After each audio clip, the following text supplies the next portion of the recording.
class, this is Amanda Nelson, and I am leading the discussion on assessing oral language in young learners.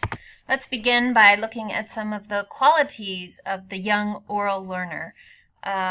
These first 2 points remind me of the theories of Vygotsky, where he's talking about the importance of social interactions and language as a child is developing their ideas about the world and laying a foundation for future learning.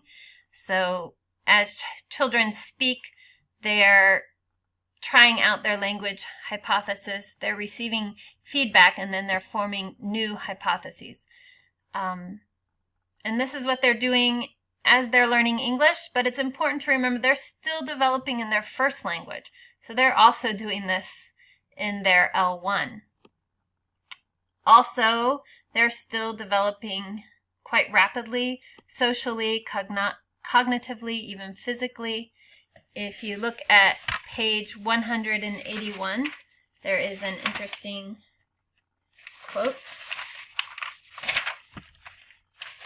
towards the end of that section on page 181 that reads, "Children through to 10 years of age gradually develop the ability they need in oral language to estimate what other people will understand from what they say and to ask for information if they don't understand. This complexity of oral language assessment of young learners is compounded by these maturational factors." So these children are maturing, and that is affecting how we think through assessment of these children. Their oral language is developing before their literacy. But the chapter does note that at about age 8 to 9, there starts to be a switch where children go from oral supporting literacy to literacy supporting oral language.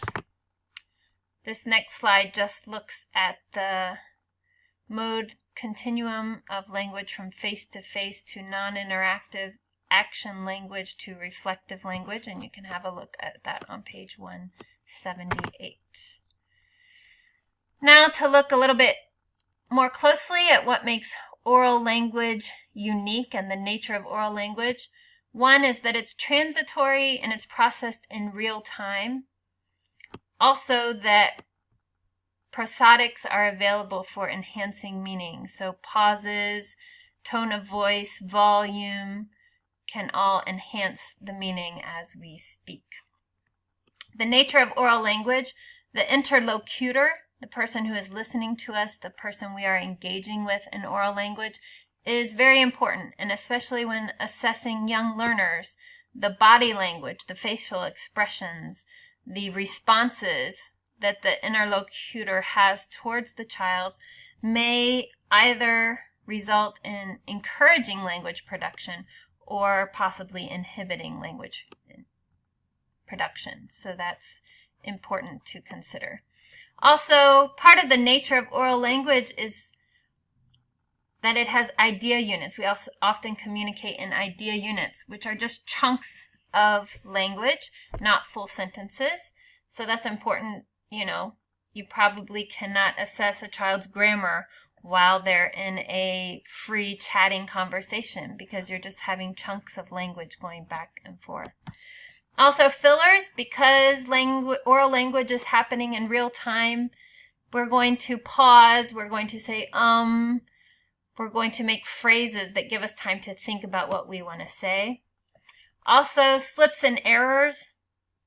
It's important not to think of these slips and errors as language mistakes, but as a natural part of language. For example, you use a word and then you realize a different word is better, or you pronounce a word and then you realize you pronounced it wrong. That's actually a healthy part of oral language production, and we don't want to look at that negatively when we're assessing children. When you are determining what to assess, it's important that it's based on the curriculum, your teaching objectives, and your theory of language ability. If you're not the regular classroom teacher, then you also need to be in communication with that teacher to understand these before you decide what you're going to assess the child on. The next 2 slides are just going to show you some lists and examples of oral skills and knowledge that can be considered when assessing, so you can take a look through those on your own. Next, this is one of the more interesting parts of the chapter, where we begin to look at some of the issues that we face when assessing oral language in young learners. The first one is motivation. Have we motivated the children for this assessment? Children are very unpredictable. You are never quite sure whether they're in the mood to produce the language that you're hoping to assess. So we need to think through ways of how to motivate them. Make sure that the experience is genuine, provide some props and other situations that will motivate them for taking part in their language production that you're hoping to assess. Also, with children, we need to consider whether our tasks are developmentally appropriate. It's important to remember with young learners that we don't want to intimidate them with assessment. We want these assessments to be formative, to allow them to continue to grow in language. So we want to give them support. We want to scaffold their experience, provide props, provide context, not just start talking about a topic out of the blue. And also we want to prime them for the language production. One of my friend's little boys, whenever I first see him, he just points and grunts at things. And it takes him a while to warm up and realize that he has the ability to speak to me in English. Also, we need to consider their cognitive and social emotional capacity, whether they're capable of doing the tasks we've asked them. And that's going to include cultural issues. In some cultures, it may be inappropriate for a child to speak with an adult outside of their family. Usually with adults, children are just supposed to listen. And so we're trying to assess their oral language. We need to keep that in mind. When we decide the details to include in tasks, is it going to be conversational or extended language? What topics are we going to use? Who is going to be involved in the assessment? Is a parent going to be involved? Are children going to work as individuals or in groups or with partners? Which children should be working together? All need to be carefully considered.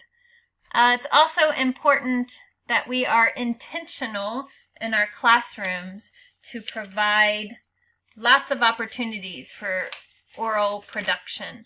Page 189 at the top reads, "Oral language can take place only if the pragmatic climate of the classroom is right.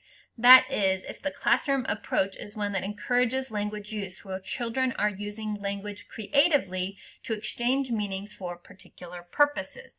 So, we need to be intentional about this, especially when children are in class with first language learners. They're probably going to be intimidated and not have as many opportunities to produce language. And so if we're trying to observe them, we need to keep that in mind. Pronunciation, the most important thing is that what they are speaking is intelligible. Is their first language affecting their pronunciation? And are they dealing with any speech impediments? That's important to keep in mind. For vocabulary and grammar, you can look at pages 190 to 194. But the important thing to remember is that oral language is preceding their literacy. Next, we may want to assess through observation. There is a good table on page 196 to 197, which offers guidelines for developing the habits of observation.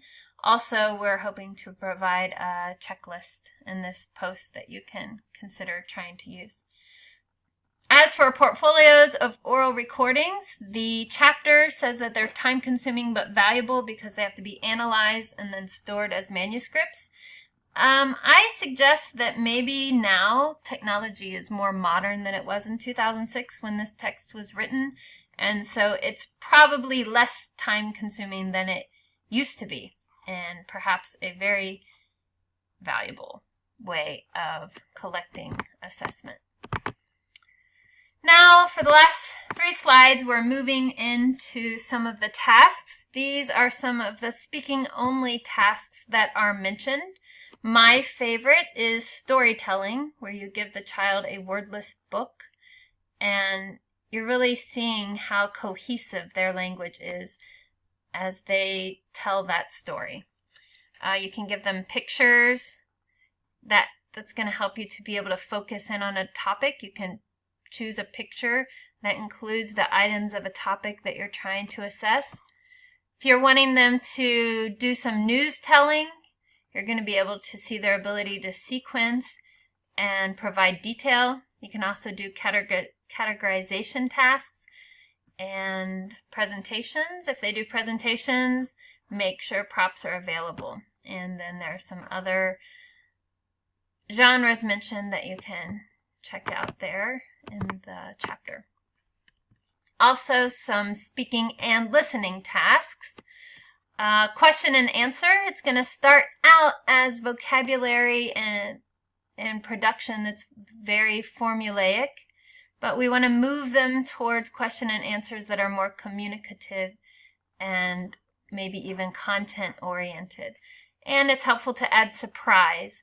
On page 201, there are some examples of a teacher going around and taking things from the kids' school bags and pulling them out and then asking the students questions about them.